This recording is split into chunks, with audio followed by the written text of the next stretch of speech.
perintahkan semua orang Kristen di Arabia untuk menyerahkan salinan Al-Quran mereka, yaitu salinan terjemahan Arab dari Perjanjian Baru. Lalu Utsman menulis ulang Al-Quran, mengubahnya menjadi kitab yang menyangkal ajaran-ajaran inti dari kekristenan, dan ia memaksa orang Kristen di Arabia untuk percaya kepada Al-Quran versinya yang telah dirusak. Para sejarawan Muslim masih mengingat apa yang dilakukan Utsman, meskipun kisah itu pun telah dirusak, seperti yang kita baca dalam Sahih Al-Bukhari, hadis nomor 4987.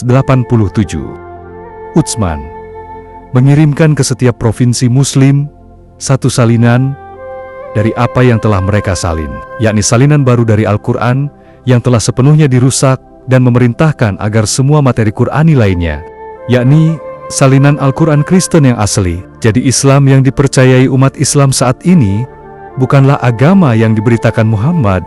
Muhammad memberitakan penyerahan diri kepada Yesus Kristus. Utsman merusak pesan ini dengan mengklaim bahwa Allah adalah satu-satunya Tuhan sejati dan bahwa Yesus hanyalah seorang nabi dari Allah. Ia melakukan ini untuk merendahkan Yesus dan mencegah orang-orang percaya kepada kekristenan, agama yang sejatinya diajarkan Muhammad.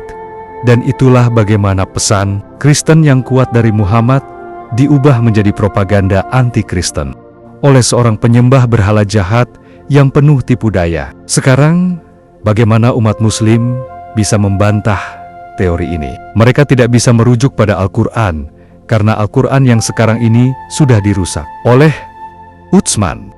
Mereka juga tidak bisa merujuk pada hadis, atau literatur sirah, atau tafsir, karena semua itu ditulis setelah masa Utsman. Utsman hanyalah menulis dirinya sendiri ke dalam kehidupan Muhammad, demi membangun otoritasnya sendiri. Kritik isnad menjadi tidak relevan, karena para pengkritik isnad yang datang belakangan berada di bawah pengaruh ajaran palsu Utsman.